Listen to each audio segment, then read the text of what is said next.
So you want to own a McDonald's, a money printing machine, right? You flip the sign, the drive-thru fills up, and the cash just rolls in. The truth is stranger than that, because McDonald's barely makes its real money selling burgers. The most successful fast food company on earth is actually one of the biggest real estate empires in the world.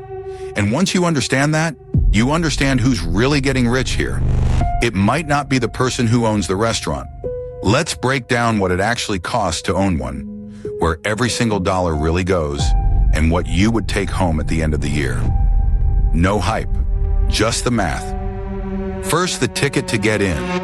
You don't just buy a McDonald's. You apply, you get vetted, and you wait, sometimes for years.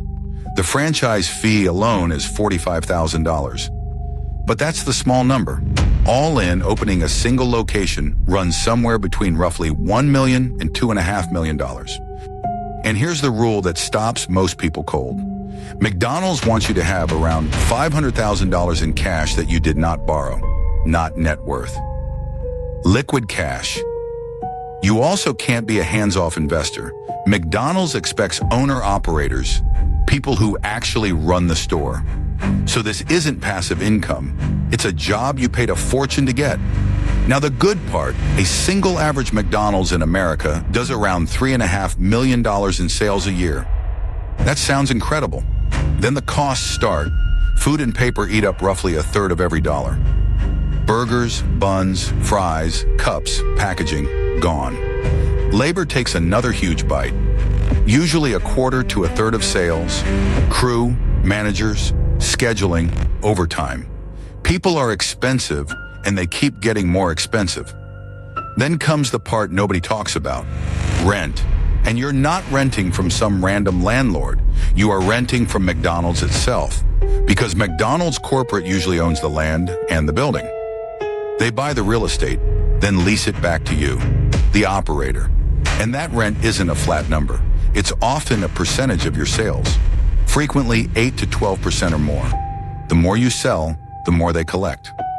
On top of that, you pay a royalty of about 4% of sales just for the brand. So before you've paid a single employee, a slice of every order is already promised to corporate. That's the real machine. McDonald's makes money whether your store thrives or barely survives, because they are your landlord and your franchisor at the same time. You take the risk, they collect the rent. So after food, labor, rent, royalties, utilities, marketing, and repairs, what's actually left? The honest answer is a thin slice. Operator margins typically land somewhere around 6 to 10% of sales. On a $3.5 million store, that is very roughly a couple $100,000 a year. That's a great income. But remember, you put up over $1 million, you carry the debt, and you work the floor. It is not a passive jackpot. It's a hard-earned salary on top of a very big bet. This is why the real winners own many stores. 1 McDonald's is a job.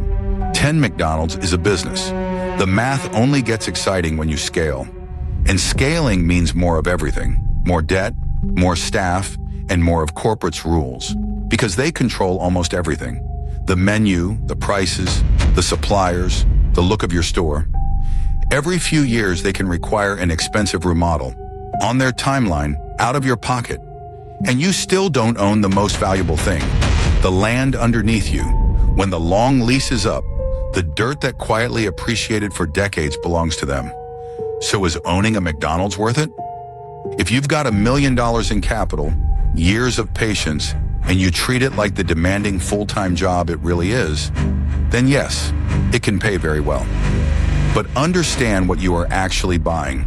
Not a money printer, a proven system, a powerful brand, and a landlord who profits from your hustle either way.